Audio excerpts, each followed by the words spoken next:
anybody could.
Good morning. I don't know if this mic is on. I can't hear it, but we'll see what happens. We have a song to begin with. It's Every Time I Feel the Spirit. And you may stand up, sit down, fight, fight, fight, whatever you would like to do. Every time I feel the Spirit. This, would somebody help with that?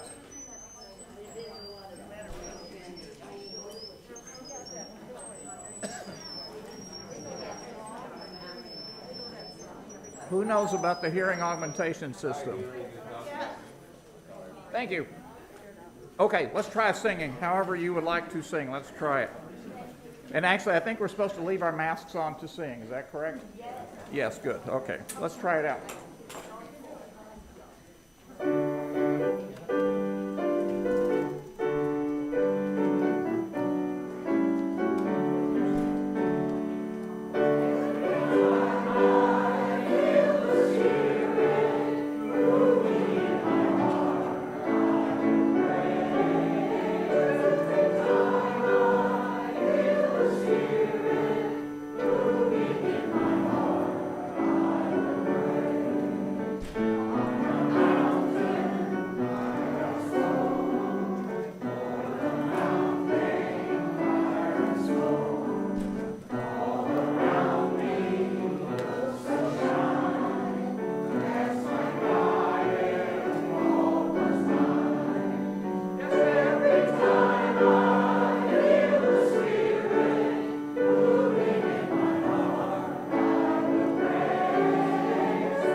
For that. Please be seated.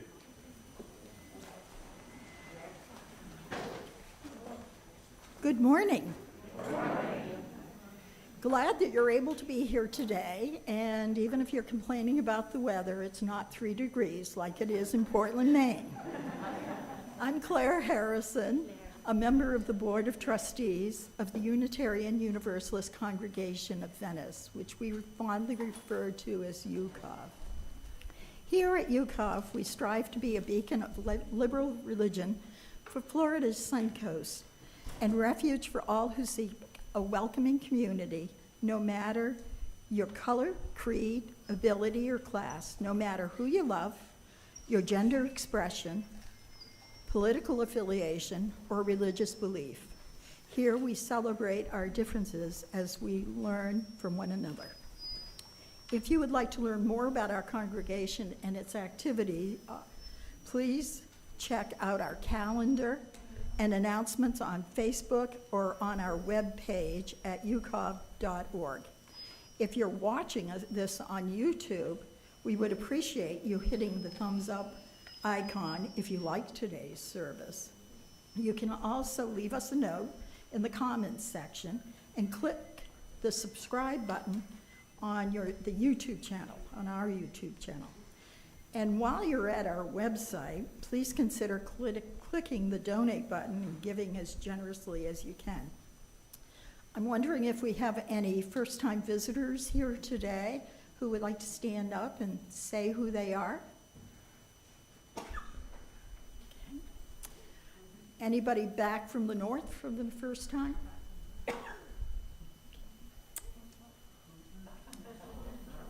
Not from the north, but we're back for the first time.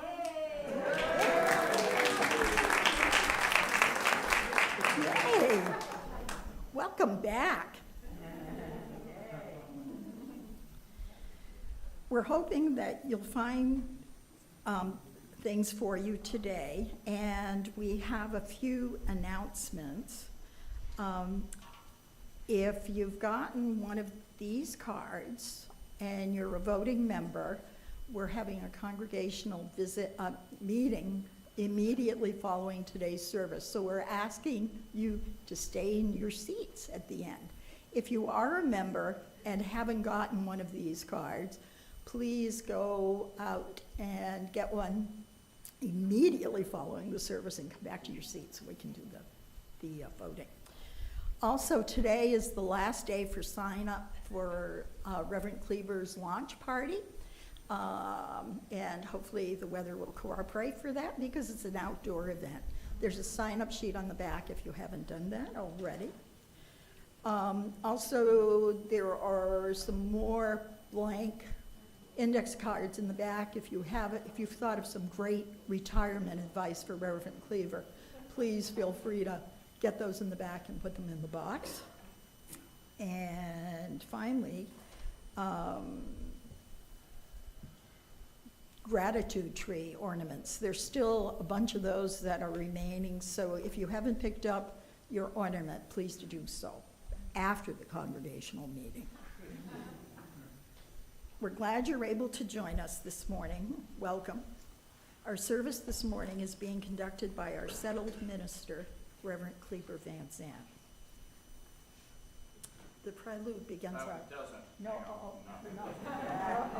All right. It doesn't. Happy Martin Luther King weekend. You may have noticed, and at the risk of having you notice them, I'll mention these. There are 5 microphones hanging from the ceiling here, and those are meant to augment the audio that people online that listen to our live stream and recordings, that they can hear better. We have had trouble with that, so these are all new. We are now waiting on a couple other new things. One of them in particular is a hearing augmentation, a new hearing augmentation setup, and I can't tell you when that'll be here, but I hope it's a whole lot easier to use and works better. We are waiting on that. There are brochures like this out in the lanai, and you can't read this, but I can. It's the Venice Interfaith Community Association's 2022 Winter Series, and these happen each Monday in January. The first one is the Martin Luther King celebration. Again, Dr. John Walker from Bethel Christian Methodist Episcopal Church up in Sarasota will be there. These happen in Emmanuel Lutheran, as they have for the last 2 or 3 years. We used to have them in here, and I lament our having to give them up, but there were more people coming to them. So you're very welcome to go to that winter series with Venice Interfaith.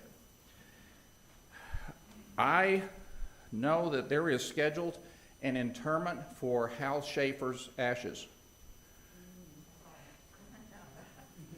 If it is not raining, I assume we're still doing that, correct? Good. Even if it is raining and we've got enough umbrellas, we'll do that.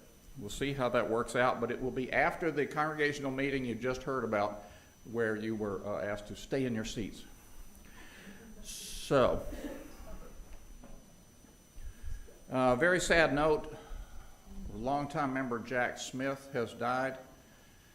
And I have spoken with Jeannie and some of the family, and they are wanting to schedule a memorial for Jack sometime in the next 2 weeks, but we don't know what day that will be yet, so watch for news on a memorial for Jack. I believe it is now time for the prelude.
If you would like to join that choir, I think they rehearse on Thursdays at 4. Marcy may be very glad to hear from you. So our call to worship comes from Israel Zangwell. Come into the circle of love and justice. Come into the community of mercy, holiness, and health.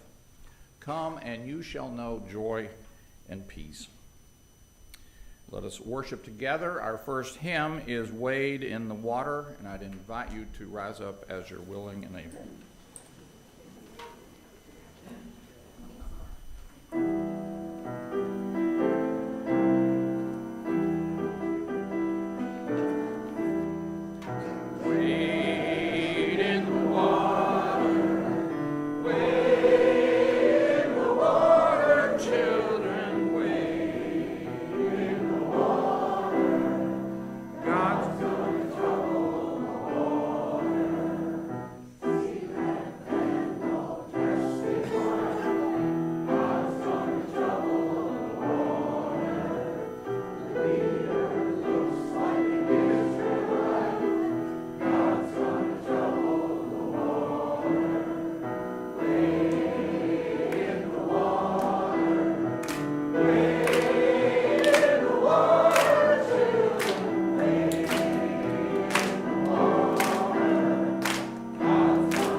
Remain standing, we have a responsive reading. These are based on the writings of Dr. King. I believe there is an urgent need for people to overcome oppression and violence without resorting to violence and oppression. I believe that we need to discover a way to live together in peace, a way which rejects revenge, aggression, and retaliation. The foundation I believe that unarmed truth and unconditional love will have the final word in reality. I believe that life temporarily defeated is stronger than evil triumph. I believe that people everywhere can have 3 meals a day for their bodies, education and culture for their minds, and dignity, equality, and freedom for their spirits. I believe that what self-centered people have torn down, other-centered people can build up. I still believe that one day humankind will bow before the altars of God and be crowned triumphant over war and bloodshed, for as the scriptures say, and the lion and the lamb shall lie down together, and everyone will sit under their own vine and fig tree, and none shall be afraid.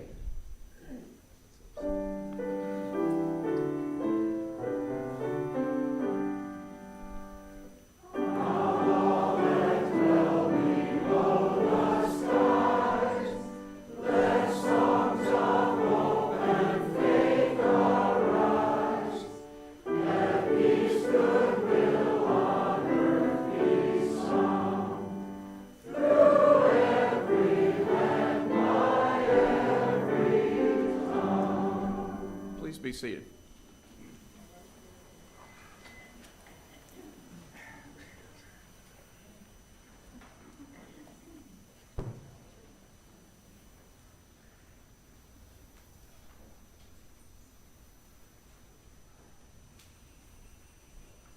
Let's see. What do we do next? Oh, yeah, the kids are here.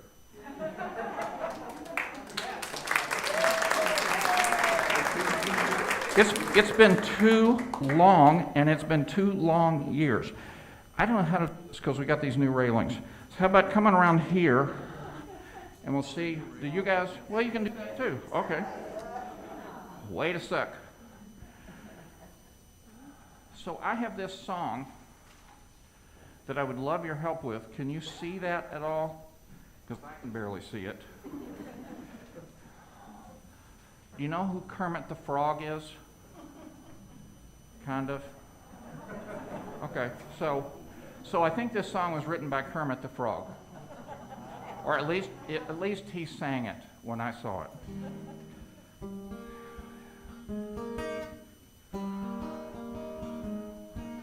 Why are there so many songs about rainbows, and what's on the other side? Rainbows are visions and only illusions. Rainbows have nothing to hide. Some have been told and some choose to believe it. I know they're wrong, wait and see.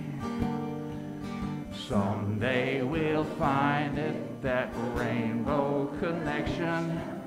The lovers, the dreamers, and me.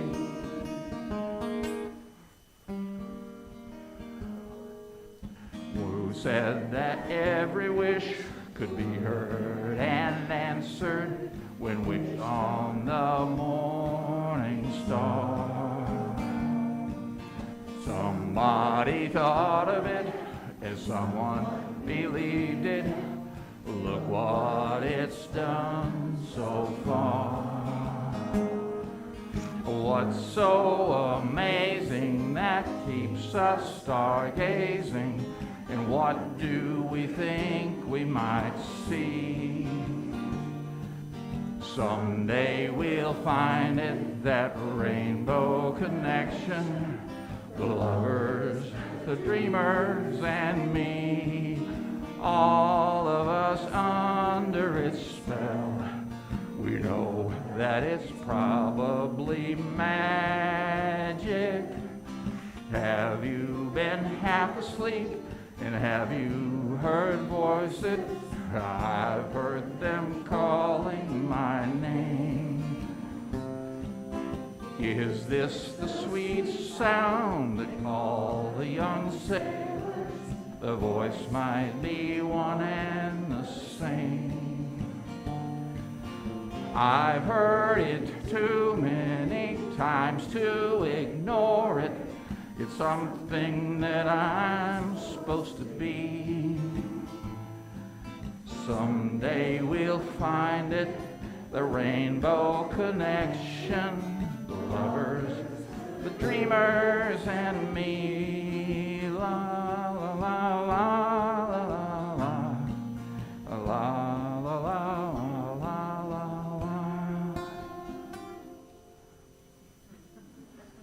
Thank you very much. So, see you both.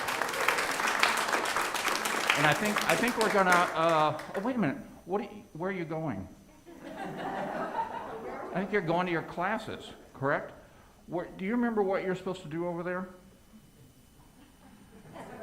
It's two things. Have fun and learn something. Cool. Welcome back. We'll sing you over to your classes.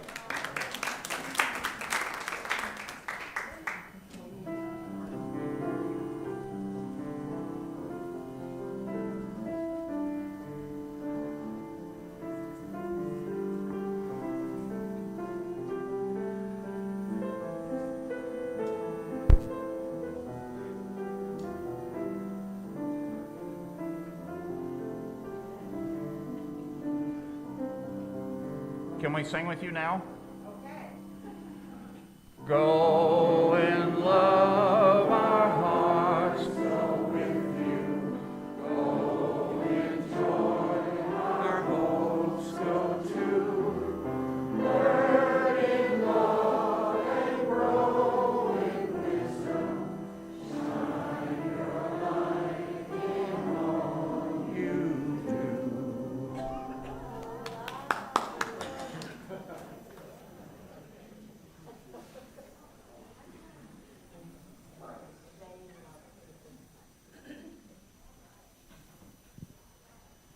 goodness. I don't know if this is on. Is it on for you? Okay, we're trying. If you brought any celebrations with you to church this morning, I'll bring you the mic and see if it works.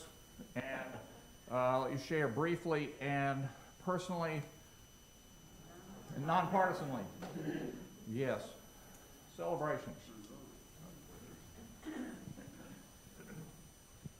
That's right.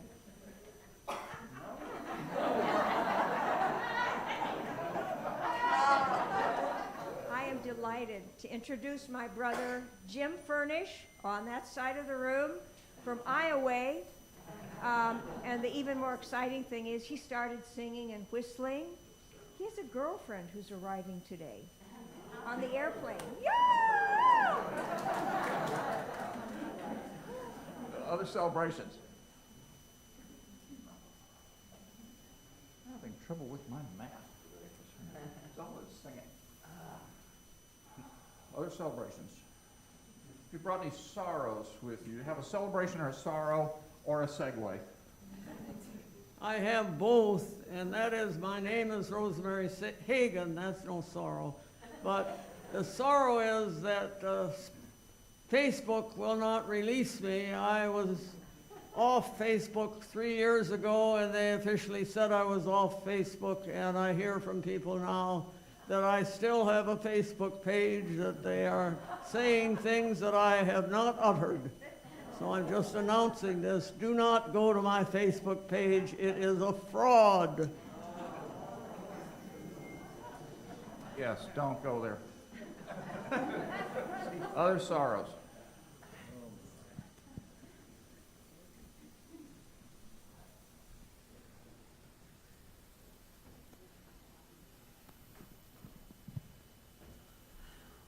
I received a note that I wanted to share with you. This comes from Rich Wolfson, a founding member of Champlain Valley Unitarian Universalist Society.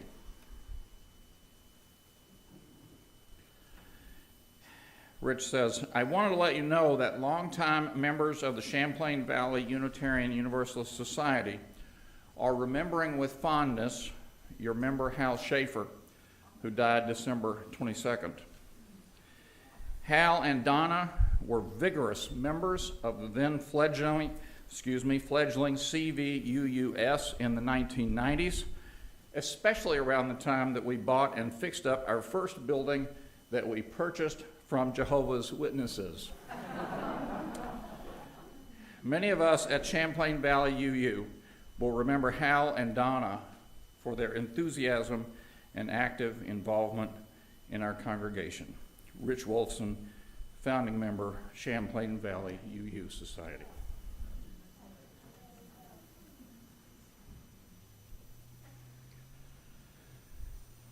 May the gratitude and celebrations among us this day become a blessing to us all.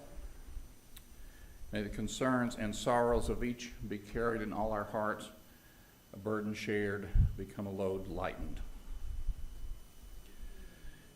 Now let's join in a spirit of prayer and meditation as we begin today with words from the poet Mary Oliver with her poem In Blackwater Woods.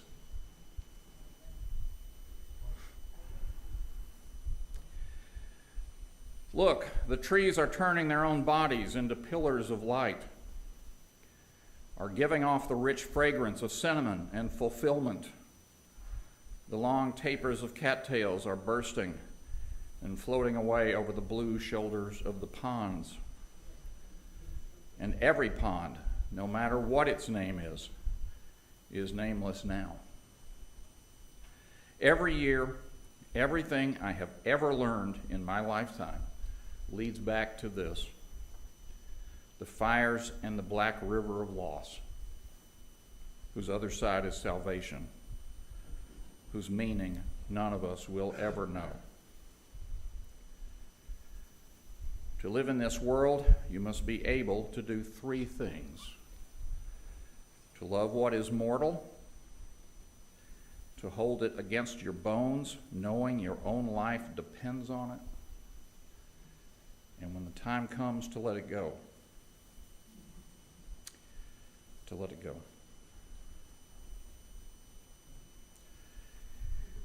We lift up those in this community who face change, challenge, or loss today as we hold within our hearts all who suffer. Now we pray each in our own ways into the silence.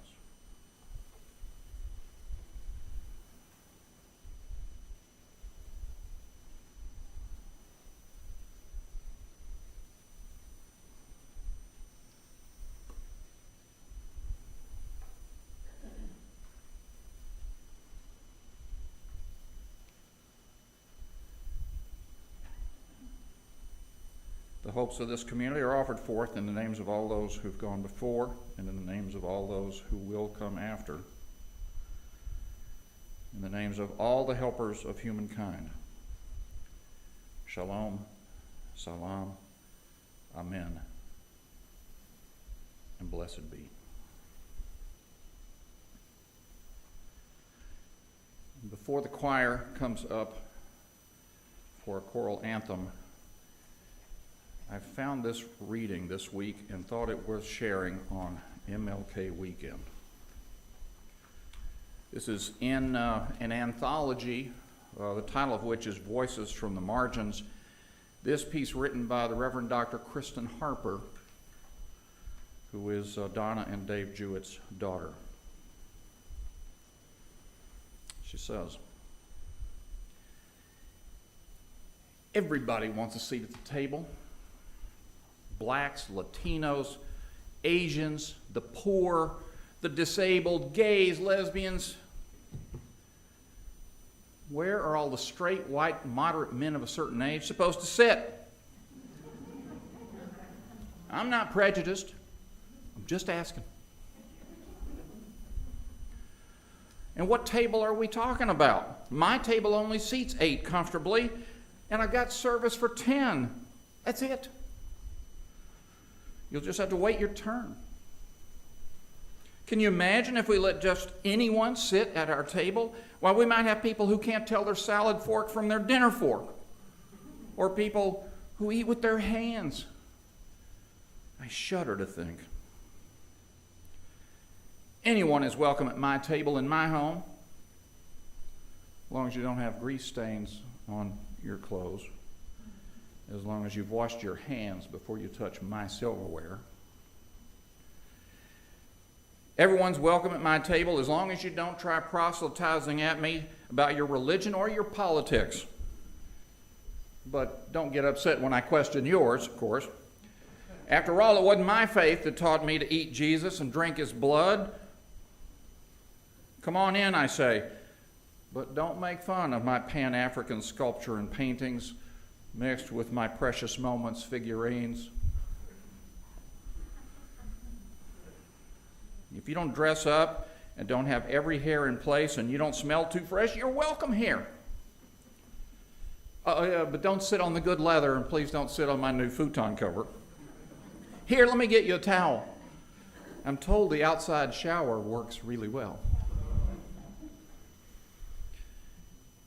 Everyone's welcome at my table, as long as you sit still and don't wiggle or interrupt the grown-up conversations. Children should be seen and heard, but they should be dressed up in bows and satin so they can entertain us. Don't worry if they're not talented, because that only reflects on your upbringing, not mine. Truth is, I don't really have room for you. Maybe next time.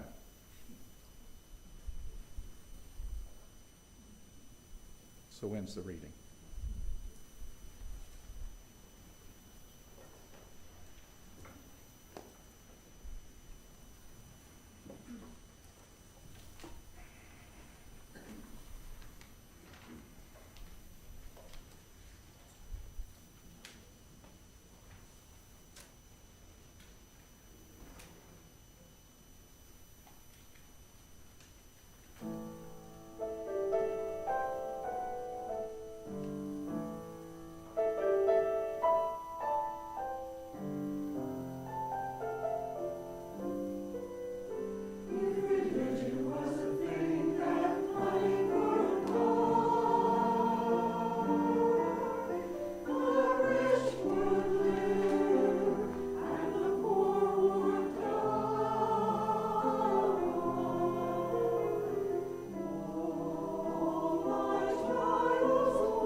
The Unitarian preacher and abolitionist Theodore Parker said in an 1850 sermon entitled Of Justice and the Conscience,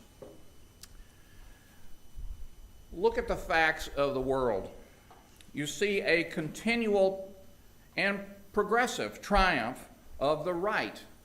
I think he meant the good, the true, and the beautiful rather than any political stuff.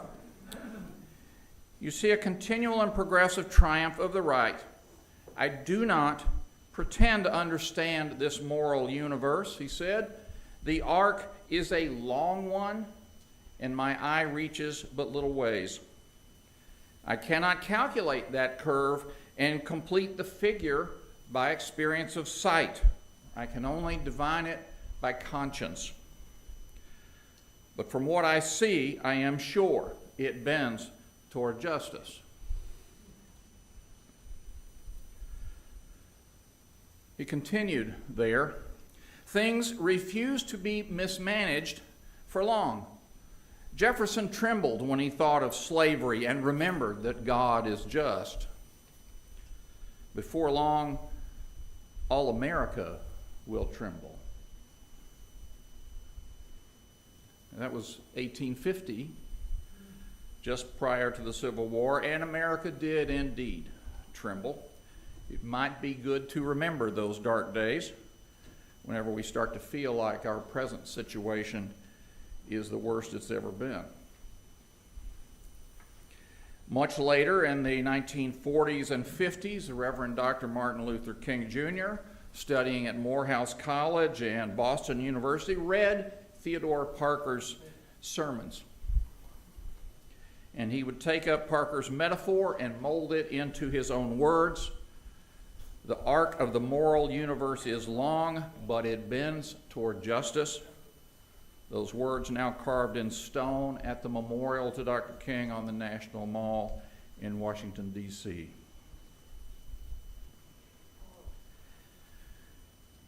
So what is this moral universe thing that Parker and King are talking about? Perhaps the whole of human civilization, the entire human race, and how we're doing morally, ethically, spiritually, with ourselves, with each other, with the rest of creation. Whew, that's a lot to think about all at once. It's easier to reflect on my own life.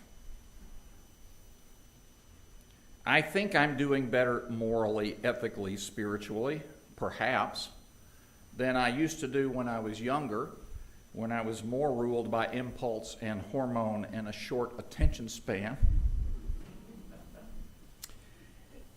I say I think I'm better, but then maybe I'm only better at deluding myself. Yes, it's possible I'm rationalizing. I heard someone say once that I can rationalize faster than I can think.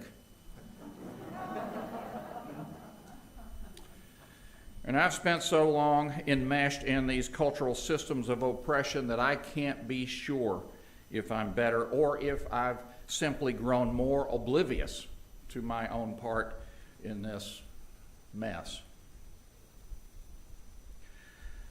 As necessary as it is for you and me to take account of our lives and to look inside and figure out what's going on in here, there's a much bigger world out there and a much longer history to pay attention to. So what about this universe these guys are talking about?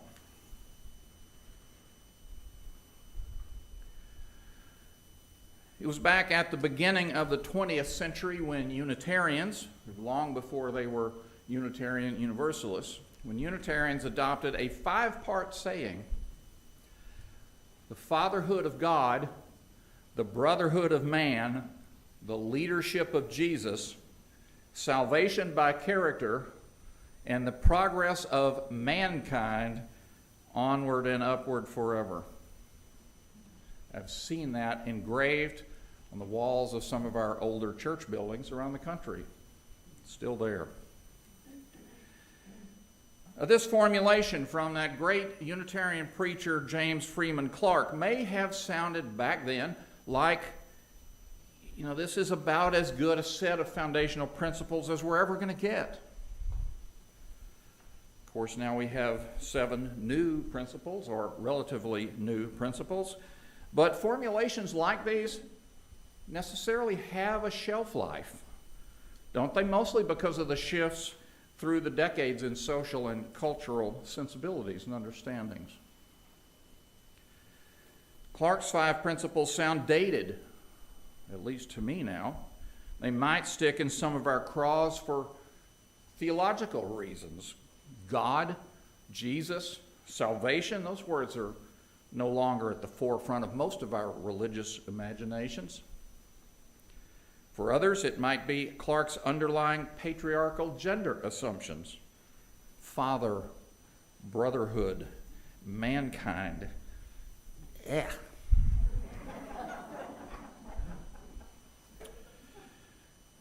But for the people who were reciting those words amongst themselves 50 and 100 years ago now, I think it was more likely a case of the events of the 20th century that called those high-minded principles into question. I mean, after you'd witnessed the First World War, or the Spanish flu epidemic, so-called Spanish flu epidemic, Prohibition, the Great Depression, the rise of Nazism and fascism, the Second World War, Korea, how could you repeat with a straight face the progress of humankind onward and upward forever? Onward and upward forever. There's been a lot of mornings lately, it just doesn't feel that way.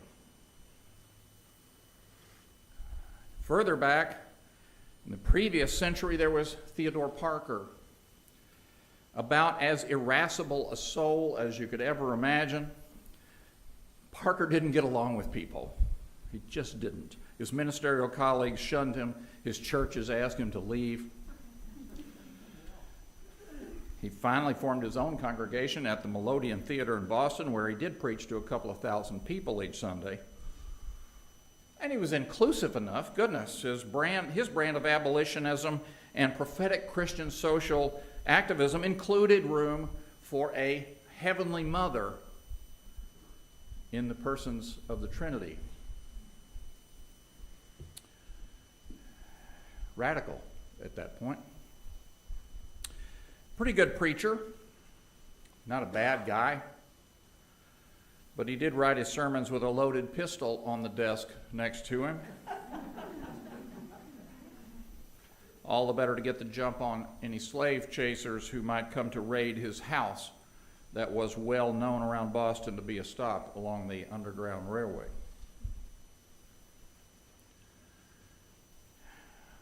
Now, I very much have appreciated Parker's outspoken activism, his activism throughout his life. I even went and sat at his gravesite in Florence, Italy, pondering how one might be both a firebrand and a kind, compassionate, pastoral sort of soul. I didn't get an answer that day. I haven't since. But returning to his words and that prophecy he offered in his 1850 sermon, from what I see with my own conscience, I'm sure the arc of the moral universe bends toward justice. Dying in Florence in 1860, it was only a year later that the arc of the political universe in the United States would bend straight into the blood and gore of the Civil War. If that's what justice looks like, if that's what it took to abolish slavery in this country, formally anyway, then so be it. It's a price an awful lot of us had to be willing to pay to get us to this point. And then about 50 years ago, Martin King restated Parker's metaphor that became a touchstone of the modern battle for civil rights. It was a ray of light. It was a call to arms. It was a reminder that hope is not lost. It became an inspiration to generations of justice seekers. And here we are today commemorating Dr. King and striving to remain hopeful by paying homage to his legacy.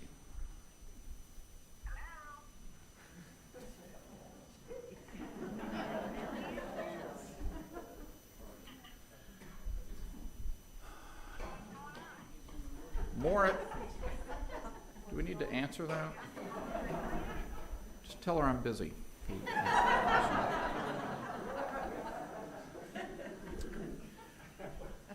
Morris Fireball is one of way too many of our church members who've passed on these past couple of years. I remember Morris coming to find me out on the patio far more than once and expressing the opinion that my view of history was way too short. Whenever I would mention from the pulpit that it had been a bad week, he would come to say, don't be so short-sighted. Once all of us humans are out of the way, once we've finally done ourselves in and gone extinct, the earth will be a fine place again. We may be ruining this place for ourselves, he'd remind me, but the weeds and the cockroaches won't care. They'll probably take the plastic-coated, burned-out remnants of what's left and turn it into their own version of paradise. Because there won't be any of us hanging around anymore trying to tell them how to live their best lives.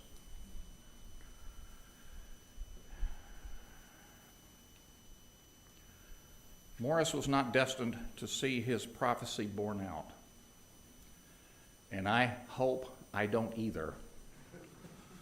I hope it's a really, really long time before Morris's vision of this cockroach paradise comes to pass.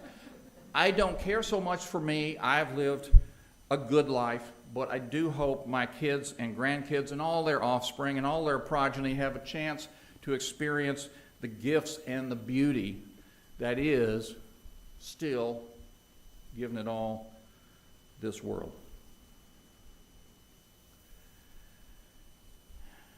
As I think about what might come along after this, I also think about what came before. Surely there was, once upon a time when the earth was young and there was no human thought of a moral universe or of the arc of such a thing.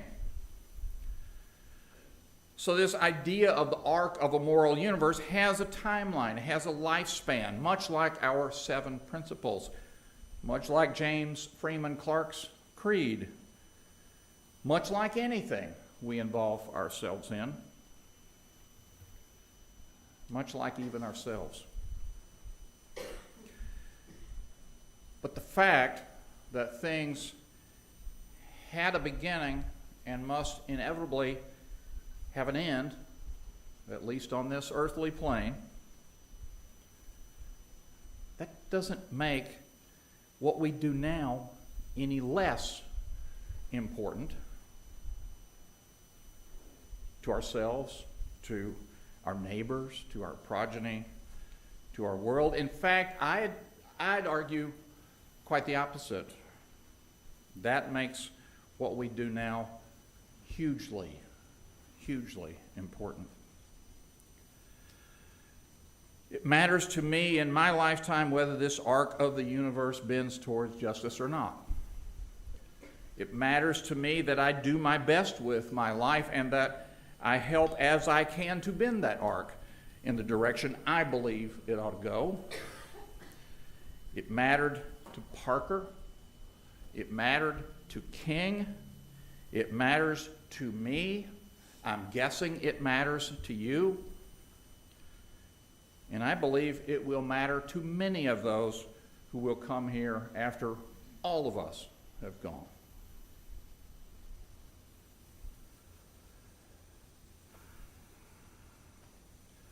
So maybe it's because of the situation I find myself in today, on the verge of retiring and stepping away from this congregation for at least a little while. I thought about some of this stuff. Yes, I've lost some sleep. And I find myself thinking a lot about not so much the arc of the universe, forgive me, the arc of this congregation. I do think it matters what kind of congregation this is and what kind of congregation you want it to be and what kind of a congregation you're willing to pitch in to help it become. Myself, I've enjoyed over the years learning about Unitarian Universalist history, and I've tried from time to time to pass along what I know of our traditions and the people who left them to us. The father of Unitarianism, William Ellery Channing, those transcendentalists, Ralph Waldo Emerson, Henry David Thoreau, Theodore Parker, and Margaret Fuller. Olympia Brown, the first woman ordained to the ministry by a major denomination, and so many others. But I've also tried over the years not to rely too heavily on the ideas and solutions of the past, but rather to be here now and to try to get a handle on the present so that we can come up with solutions that may work for the future.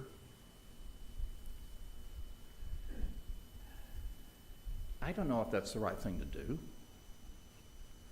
but it's what I've aspired to.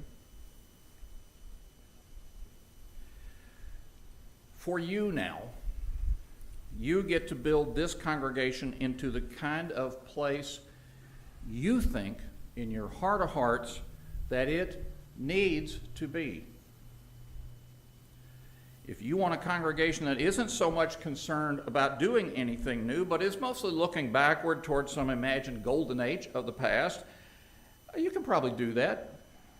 You know, I'm aware of congregations that pride themselves on being just that.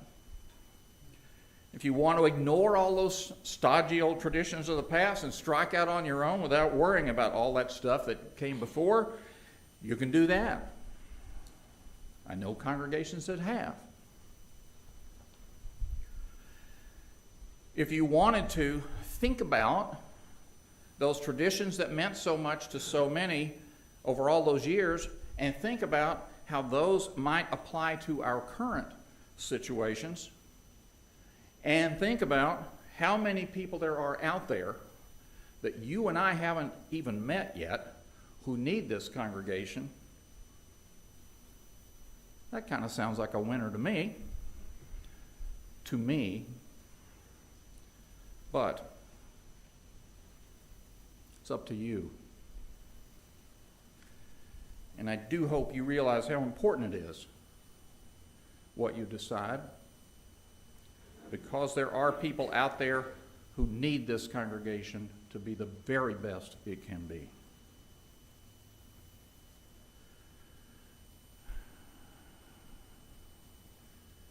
We have faced some dark nights of the soul together these past 2 years, these past 7 or 8 years. And I'm willing to bet that those dark nights are not done with all of us quite yet. But now you have the chance to remake yourselves in your very own image. It's a heavy responsibility. It's also a glowing opportunity. It could even be a sign that the arc of the universe is on the right track.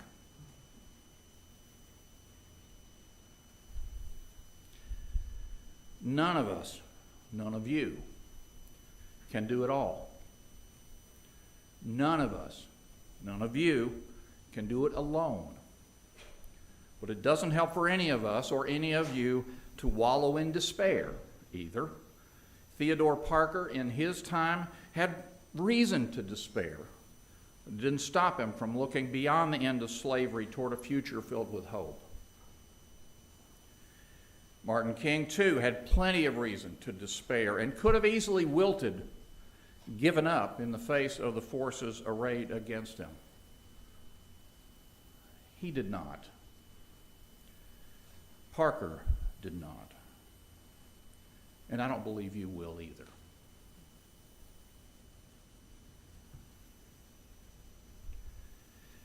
As daunting and uncertain as these days can be, Gosh, it's an amazing time to be connected to the Unitarian Universalist congregation of Venice. Won't it be exciting to see how all this works out? So may it be.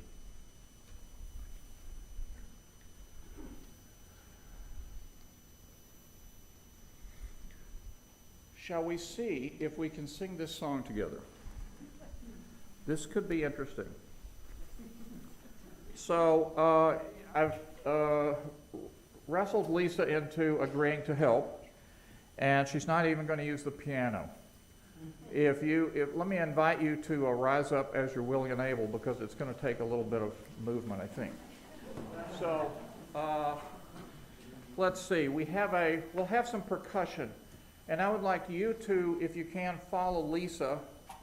Maybe we need the camera on Lisa. We won't see her up here anyway. Never mind. So we have this beat that is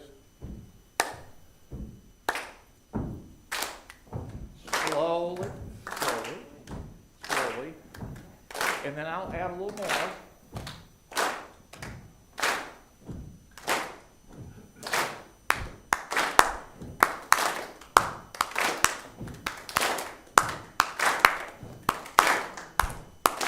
Keep on moving forward. Keep on moving forward. Keep on moving forward. Never turning back. Never turning back. Gonna keep on walking proudly. Keep on walking proudly. Keep on walking proudly. Never turning back. Never turning back. Gonna keep on singing loudly. Keep on singing loudly. Keep on singing loudly, never turning back, never turning back. Gonna keep on loving boldly, keep on loving boldly, keep on loving boldly, never turning back, never turning back. Gonna keep on moving forward. Keep on moving forward. Gonna keep on moving forward. Never turning back. Never turning back.